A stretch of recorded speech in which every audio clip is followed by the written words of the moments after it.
Hello, this is Harry Payton. I'm the host of the Irvington Now Show. Today I have a special guest talking about a special program that I first found out about from our Honorable Mayor Tony Voss. He is introducing the program to the township. It's a program that is in the area and now is being introduced to Irvington, and it is the great and esteemed Dr. Grant. How are you, sir? Doing well, thank you. Thank you very much. Yes, sir. Thank you for being a guest and bringing information about Pillar College, and we'll discuss some of the details of the college. But first, can you give our audience some background information on yourself? Basically, I don't like to talk about myself, but since we're in an educational mode, I guess I should. I have been fortunate enough to have been offered education from a scholarship perspective right out of high school. Fortunate enough to have earned 8 college degrees. I hold 3 undergraduate degrees, 4 masters, and the terminal degree or the PhD. I'm a native of Charleston, South Carolina, educated at Shaw University, Raleigh, North Carolina, Seton Hall University, South Orange, New Jersey, Nyack College, New York, Chadwick University, Alabama, and the Union Institute University in Cincinnati, Ohio. I'm married to the former Gwendolyn Goldsby, who was the considered expert at Essence magazine for 26 years as she wrote the article Between Us, and that has been an excellent source of inspiration for people down through the ages. Newark, as I was transformed and transferred to, became my home for several decades. In the city of Newark, I worked in the Gibson administration for 8 years, and then was elected to the municipal council, where I served for 16 years, leaving in 1994.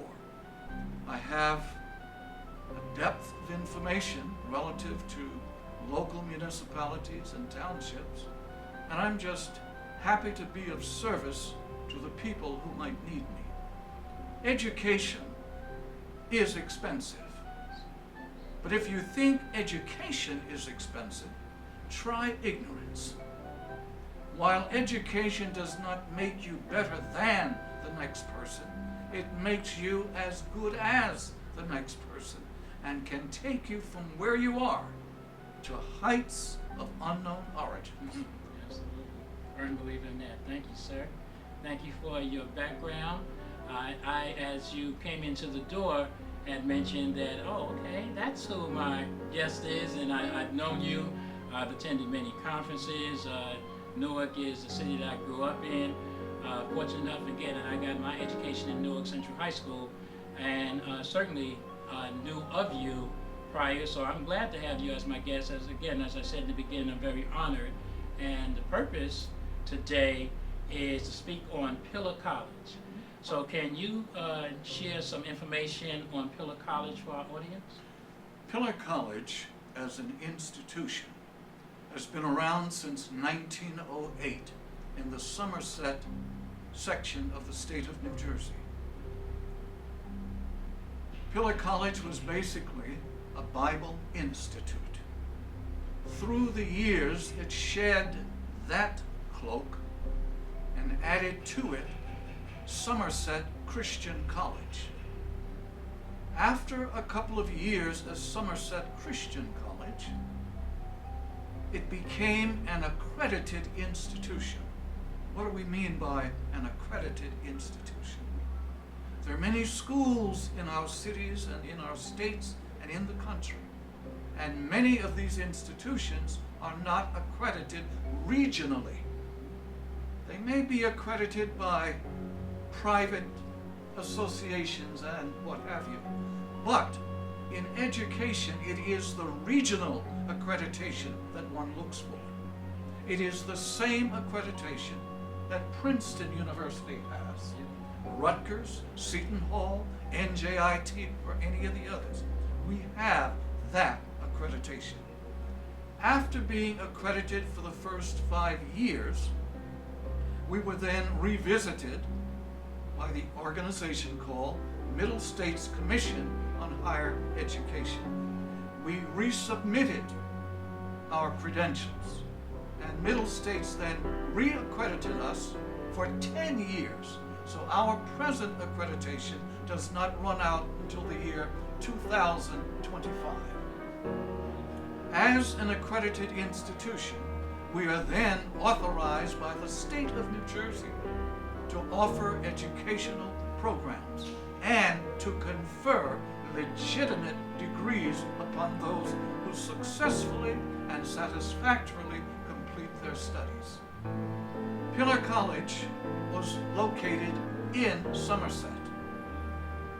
In 2004 to 2011, Pillar College came to Newark, New Jersey. It is now our official headquarters. The reason we moved out of Somerset is because of the flood. Was it Irene? That just flooded everything out, so we had to find another place, and Newark was it. From Newark, we've been able to reopen Somerset, so we have a campus there also. We have a campus in Paterson, New Jersey. We have a campus in Jersey City. And in the next few weeks, we'll have something going right here in the city of Irvington, the township of Irvington. And I might add, this would not have been possible were it not for the vision of your mayor, the Honorable Tony Voss, a man with vision. Somewhere I read that without vision, people perish. This man has a visionary attitude about the city and the people. He's one of the few mayors that I have met in my lifetime who's just so loved by the citizenry of the township of Irvington. And so we salute the mayor and thank him for his personal involvement in helping Pillar to get on the map in this area. Beautiful, beautiful. Thank you for the information. And I know to those out there, it's very important because without that accreditation, a person can't transfer from school to school, or the credits that they have from the various other schools are not as acceptable. So that's great to know that it does have the accreditation that you mentioned. Thank you very much for that. Now, what is the student to faculty ratio, and why is that important to students? If you've got a classroom that's overcrowded, it limits the accessibility of that student to the professor. So what we have purposely done is to limit that ratio 12 to 1. That way, a professor will never be at loss as to who the student is, and the student will never be at loss trying to get advice from that professor in the classroom. So we're very, very happy for that kind of ratio. It makes learning even much more exciting. Yes, very good, very good. And again, I haven't been involved in urban schools. Like I said, I attended Central High School. We know that that's a major problem in urban schools. You know, the classrooms are overcrowded, so it's good that this has been, addressed. If you would allow me, when you mentioned Central High School, my wife is a graduate of Central High School and was the first African-American cheerleader Wow. in the history of Central. Okay, beautiful, beautiful. I always love to hear when other Blue Devils, we would go back, and Dr. Grant, I went there back at the time when Dr. Ken Gibson got elected, and he came to visit the school, and again, people like him and yourself, very inspirational because you guys were leaders, and people that we could look up to, Calvin West, all these great men that I had as my role models because I was living in the Stutter Home Projects at the time, not exactly sure of my future, but sure that my mother said that I was going to be educated. All right. So, we go back like that.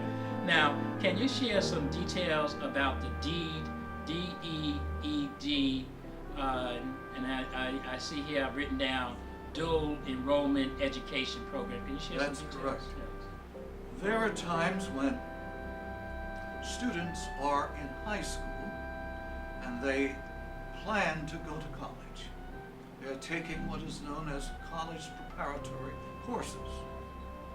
Pillar College will offer, and the state of New Jersey joins in with us, that a student in high school is capable of enrolling in our dual education program, completing high school and earning up to 30 college credits. So when they graduate from high school, they already have 30 credits under their belt. They've only got to go another 15 to 18 credits to receive the associate's degree. That program is going very, very well. While the dual enrollment program is not our bread and butter program, it is growing in size and being widely accepted by schools, parents, and students throughout the area. And that's a great opportunity. And again, you're just making me go back. But I remember, again, being a, I'm going to have to put the disadvantaged student. There were so many programs available to me when I was in high school. I went to Rutgers. I believe it was called the SEED program, NJIT. They availed us to all these programs while we were still in high school to make college known to us, universities known to us. And again, it did great things. I even attended a full summer at Princeton University. And some would say, okay, yeah, that's an elitist school. And back then, it certainly was an elitist school. I went there back in 1968. But the remarkable thing, Dr. Grant, that did is that our courses were on Black history. It was on our obligation as Black men and Hispanic men to the community. So there were youngsters from all over the state that came to that university. We lived on campus, and we stayed there for the summer, and we learned things. And when we came back, we were so prepared because we were charged up as young men that we had an obligation to do many things. So it's great that I now see that you guys are continuing that kind of legacy by including the high school students in a college level course, because it certainly is going to enhance anything that they do. If I might add, my memory serves me correctly, the DEED program, and Saunders perhaps could bail me out on this, but the dual program allows a student in the 10th grade, I think, to enroll in this program, and the state, am I correct with that? The state issues the diploma, the high school diploma? Yes. And the college issues the 30 credits. So that's the kind of activity that some of those students can become involved with. Beautiful. And that's good to know. Again, that's such a great thing. Now, Pillar College is listed as a Christian-based higher education institution. I know you spoke of it starting out that way. Can you explain why that makes the college unique in New Jersey? I think it's the ethics involved with it. There are times when we go to public domains and you never hear anything about the spiritual side of life. While we are not a seminary, we do offer a degree in biblical studies. So those who might be interested in working in the church, we have something for them. But we are heavily tilted toward liberal arts. And as a result of that, we teach from a Christian perspective. Simply means that we're trying to teach from the golden rule, to do unto others as you would have them do unto you. And not to be overbearing.